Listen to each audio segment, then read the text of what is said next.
कभी ऐसा हुआ है आप गाड़ी वाड़ी में चल रहे हो नोएडा, क्योंकि हम भी नोएडा के उधर क्या रहता है निकलते हैं ना, तो ठुल्ले वुल्ले भी, ठुल्ले कह रहा हूँ, पुलिस वगैरह पकड़ लेती है।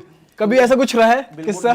कुछ पुलिस ना या फिर बंदा कोई पीछे पड़ गया, मतलब काइंड ऑफ फैन पड़ गया हो कि भाई कि हनी भाई बैठे हैं गाड़ी में, नहीं वो तो पूरी सिक्योरिटी सेट रहती है, कोई इतना ध्यान देता नहीं। और जहाँ तक पुलिस वालों का सवाल है, दिल्ली के हरियाणा के पुलिस वाले बहुत मिलते हैं, रोकते हैं, बहुत अच्छी तरह से मिलते हैं, घर परिवार का पूछते हैं, मैं उनके घर परिवार का पूछता हूँ। दिल्ली पुलिस और हरियाणा पुलिस और हमारी यूपी पुलिस, नॉर्थ इंडिया की जो पुलिस है वो उनका प्यार ही अलग है। वो अगर देख ले अंदर आर्टिस्ट बैठा है, चाहे कोई भी, यानी मैं हूँ, कोई भी आर्टिस्ट बैठा है, वो बहुत प्यार करते हैं, उनकी वाइब ही अलग है। बहुत प्यार, लोगों को लगता है कि भी पुलिस तंग करती है, वो अपना काम करती है। यार धूप में आप यहाँ कैमरे इस लाइट के सामने आप 2 घंटे नहीं खड़े हो सकते, वो बेचारे पूरी सड़क पे पूरे दिन खड़े होते हैं, तो वो उनका वो तरीका होता है बोलने का। लेकिन जब वो कहीं आर्टिस्ट को देख लें तो वो ऐसे हो जाते हैं। अब एक बारी की बात है, हमने हरियाणा से ही जा रहे थे और एयरपोर्ट के लिए फ़्लाइट थी और हमने बत्ती क्रॉस कर दी, तो पुलिस वाले ने रोका, मैंने ऐसे हाथ जोड़े नीचे रखे, अरे पाजी क्या हो गया, हाथ क्यों जोड़ रहे हो? मैं भाई फ्लाइट है, जाना है। तो जाओ, किसने रोका आपको?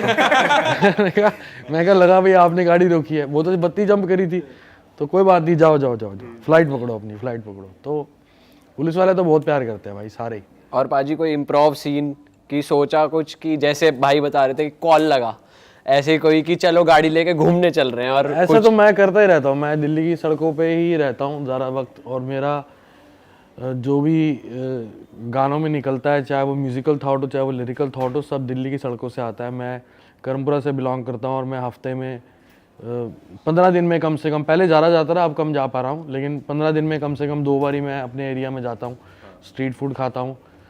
फ़िश मना कर दिए मेरे को आजकल खाने को, तंदूरी चिकन खाने जाता हूँ, मटन खाने जाता हूँ गुरु राखा का। तो वो लाइफ के साथ मैं जुड़ा रहता हूँ और घूमता रहता हूँ दिल्ली की सड़कों में। उस खुशबू के बिना मैं कुछ कर नहीं सकता। मैं और किसी शहर में, वर्ल्ड में कहीं नहीं रह सकता। मैं दुबई शिफ्ट हुआ था 2013 में जी, मेरा बहुत लगता है उधर। दुबई भी बहुत प्यारा मुल्क है, बहुत अच्छा शहर है, दिल्ली ऐसा ही है, अर्बन दिल्ली है, लेकिन दिल्ली को छोड़ के मैं कहीं रह ही नहीं सकता। बॉम्बे लोग बोलते हैं रहो आके, रुको, मैं रह ही नहीं पाता हूँ यहाँ, मेरा दिमाग ही नहीं चलता। मैं सब कुछ कर लूँगा, या लोगों से मिल लूँगा, बिजनेस कर लूँगा, पार्टी कर लूँगा, डील्स कर लूँगा, लेकिन जो गाना लिखा जाता है वो दिल्ली की सड़कों पे लिखा जाता है। दुबई से एक बात याद आ रही है, अभी हम दुबई गए थे पिछले 2 महीने पहले, हम वहाँ पे गए, तो अभी तो हम आपसे मिल रहे हैं, बड़ा बढ़िया लग रहा है, लेकिन आपसे हम पहले इस तरीके से मिल चुके हैं। हमने वहाँ विला कराया पाम जुमेरा पे, तो जिस बंदे से कराते हैं वो कहता है तुम्हें पता है यहाँ पे कौन पार्टी करता है? हमने कौन करता है भाई? कहता उनके सारे उनके 2 विला बुक होते हैं, एक फैमिली के लिए, एक दोस्तों के लिए। हमने कहा उनका वाला है ना, वो दे मेरे को यार। वो कहाँ पार्टी करते हैं? हमने वही एरिया पार्टी स्पॉट बना, बस यही पार्टी करनी है अब तो। अच्छा पाजी, अगर मैं पूछूं म्यूजिक वीडियो आप दोनों का मेन एक्सपर्टीज है म्यूजिक बनाना, बीट्स, उस वे में, तो जब आप लिख रहे होते हो गाना, तो आप वीडियो भी इमेजिन कर लेते हो कि इसकी वीडियो ऐसी होनी चाहिए, या वो काम आप डेलीगेट कर देते हो कि वो टीम देखेगी यार, लोकेशन? आई थिंक वो रफ सब स्केच सा आ जाता है दिमाग में, गाना बनाते बनाते कुछ ऐसा बनेगा, कुछ ऐसा बनेगा, कुछ ऐसी कलर स्कीम्स होगी, इंटरनेशनल कुछ करेंगे, कॉस्ट्यूम कुछ ऐसा रखेंगे, बाकी वो ऑलमोस्ट आई थिंक उस्ताद जी के साथ भी ऐसा होता होगा मेरे साथ। हाँ, जैसे कि पैरिस का trip is a formula song, basically it's a formula song. तो फार्मूला सॉन्ग के लिए एक फार्मूला वीडियो चाहिए था, अच्छा सा ग्लैमरस सेट हो, ग्लैमरस लोग हो, डांसर्स हो, डांस करें। लेकिन मेरे जो जर्नली गाने होते हैं वो विजुअल्स के बिना इनकम्प्लीट है। अगर मैं आपको ब्लू आइज शूट करने से पहले सुनाता तो आप कहते हैं क्या बकवास गाना है, घर पे चलना है, पहले जाएगी क्लब, लेफ्ट लूँ राइट, ये क्या गा रहा है भाई ये बंदा, ये कोई गाना थोड़ी ना होता है। लेकिन रोटी भिंडी देसी कलाकार में जब तक मैं उसको शूट नहीं करा मैंने, तो मेरे दिमाग में विजुअल्स पहले आते हैं। जब मैं लिख रहा होता हूँ तो विजुअल्स आते हैं कि मुझे इस तरह शूट करना है।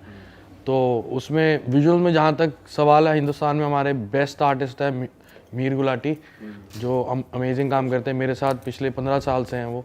उन्होंने BTS से शुरू करा मेरे साथ, और फिर लॉकडाउन में हमने वीडियोज़ बनाने शुरू करा। मैं सिर्फ इंटरनेशनली वीडियो शूट करता रहा, इंडिया में मैं करता ही नहीं था। तो मीर ने बोला भाई अब बाहर तो जा नहीं पा रहे हो आप, तो इंडिया में कुछ करते हैं। मैं कहा करते हैं। फिर जब मीर ने सैया जी का शूट किया हमारा इंडिया के अंदर, उसने ये क्वालिटी निकाली और इंडियन एथनिसिटी को इतने बढ़िया तरीके से दिखाया, तो मैं कहा मीर अब तेरी कोई लिमिट नहीं है, मतलब तू रुक नहीं सकता। अब सलमान भाई के साथ उसने 2 गाने किए हैं फिल्म में, तो ही इज़ गोइंग गुड। और क्या लगी बोल देगा भी, पैरिस के ट्रिप का भी वीडियो उसी ने किया है, मेरे ऑलमोस्ट सारे वीडियोज़ वही करता है। भाई कभी ऐसा हुआ है आपने किसी को कोई काम अपॉइंट किया म्यूज़िक वीडियो के लिए, फिर आपको लगता है वो कुछ कर रहा है, आप कहते हो रुक जा, मुझे याद है, पता है, मैं बता रहा हूँ ऐसे होगा, मैं कह रहा हूँ ना आई एम द मैन, ऐसे होगा। ऐसे कभी रहता है मतलब कि यार पहले ऐसे ही काम करता था मैं, पहले गिफ्टी को उठाता था और गिफ्टी को बोलता था भाई तू सिर्फ टेक्निकल पार्ट देखेगा कि एडिट कैसे होना है और ये सुंदर कैसे लगेगा, सारा स्क्रीन प्ले मैं बताऊंगा, उसी हिसाब से होगा। उसमें ना दिमाग बहुत खर्च होता था, बहुत मेहनत लगती थी, फिर परफॉर्म भी करना है मुझे और मुझे आके सारा स्क्रीन प्ले सेट करना है, तो बड़ा टाइम लगता था। दैट्स वाई मैं आई पिक्ड अप मिहिर, कि मिहिर को मैंने एज ए डायरेक्टर से पहले as a creative director pick किया कि भाई अब ये गोरा डायरेक्टर मैंने हायर किया है, ये गाना शूट करेगा, तू इसको समझाएगा कैसे करना है, मैं तो सिर्फ कैमरे पे जाके खड़ा हूँगा। तो मिहिर ने वहाँ से शुरुआत करी है मेरे साथ क्रिएटिव डायरेक्टर से, फिर वो फाइनली डायरेक्टर बन गया। So he understand what I want actually. तो उसमें बहुत सरखबाई बहुत होती है, क्योंकि एक बार ही आपके दिमाग में कोई विजुअल आ गया फिर आपको वही छापना है जैसे मर्जी हो। मुझे तो यही चाहिए, मैंने तो यही लिखा था, यही सोच के सोचा था कि मैं गाड़ी ड्राइव करूंगा तो बंदी ये बैठेगी। डायरेक्टर साहब कह रहे हैं इसे पैसा लगेगा, जान दे पैसा जान दे तू, मेरे को ये सीन चाहिए। आपके टाइम पे मार्केटिंग बहुत अलग थी जब आपने स्टार्ट करा था, और आज रील्स के थ्रू और इनके थ्रू मार्केटिंग हो रही है, तो वो कितना कैसा प्रोसेस रहता है, आप लोग कैसा फील करते हो और कितना ज़रूरी है वो?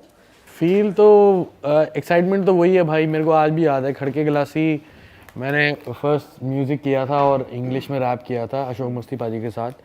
तो हमारे सिटी पाजी भी तब हमारे साथ ही होते थे, ये खड़े हैं। तो हम सीडी की फैक्ट्री में भी वहीं गए थे, खुद गए थे, सीडी कैसे बन रही है, सीडी का कवर कैसे बन रहा है, वो एक्साइटमेंट तो वही है। लेकिन अब दौर बदल गया है, अब ये इंस्टाग्राम, रील्स, यूट्यूब, इसका दौर आ गया है। तो पहले तो यही होता था भाई टेलीविज़न पे गाना चल जाए तो वही बहुत बड़ी बात है। तो वो पहला गाना था जो मेरा टेलीविज़न, दूसरा गाना था जो टेलीविज़न पे चल रहा था और बढ़िया हिट हुआ था। एक्साइटमेंट वही है, आज इस गाने की भी वही एक्साइटमेंट है। हेक्टिक ज्यादा हो गया होगा अभी क्योंकि रील्स वगैरह है। नहीं हेक्टिक नहीं है, मज़ेदार है ये भी। मज़ेदार है, इसको तो एंजॉय करना चाहिए। मिलिंद भाई कभी थोड़ा तो गुस्सा आ जाता होगा कि यार मुझे ये रील नहीं करनी यार, मैं परेशान हो गया, मैं सेम स्टेप पे नहीं नाच रहा। और भाई पता है इसमें ना रिस्क भी है कि एक ही लाइन देख देख के ना फिर लोग भी स्किप करने लगते हैं कि यार कितना सुने, तो कितना मुझे ना चिढ़ तब मचती है जब वो कहता है कि पाजी ये लड़की है, हम इसके पीछे जा रहे हैं और हम गाना गा रहे हैं। तो दूसरा आता है पाजी वहाँ से ना लड़की आएगी, हम इसको देखेंगे फिर गाना गाएंगे। फिर तीसरा आता है पाजी यहाँ से ना लड़की पास कर रही है, आपने मुझे ऐसे कैसे करना है और कहना लड़की ओ गाना गाना है। घूम फिर के वही सारा कंसेप्ट। तो मतलब आप चाह रहे हो कि ये कॉन्सेप्चुअल वीडियोस ना बने, डांस कर लूँ मैं? हाँ डांस होता है। एक अभी वो आया था, वो उसका टेम्पो ही अलग था। तो कह रहा है पेरिस का ट्रिप लेगी, ट्रिप तू फ्लिप लेगी, मोटे मोटे सिप लेगी, क्या लेगी बोले दे, क्या बोलूं वो काली लेगी तेरी बहन। अरे वाह, आपने ये वीडियो यहाँ तक देख ली भाई, तुमने हमारी मेहनत सफल कर दिया, तुम ही लोग हो असली रियल हिट। और अगर आपको बहुत मज़ा आ रहा है ऐसी क्लिप्स में, ऐसी वीडियोस में, तो फटाफट जाइए प्लेलिस्ट पे बिंज वॉच कीजिए, सारी वीडियोस देख डालो और मौज काटो। दैट इज इट, हम मिलेंगे नए पॉडकास्ट में, नई क्लिप में। Till then bye bye, see you, take care, do subscribe, best of real talk online. Okay bye bye.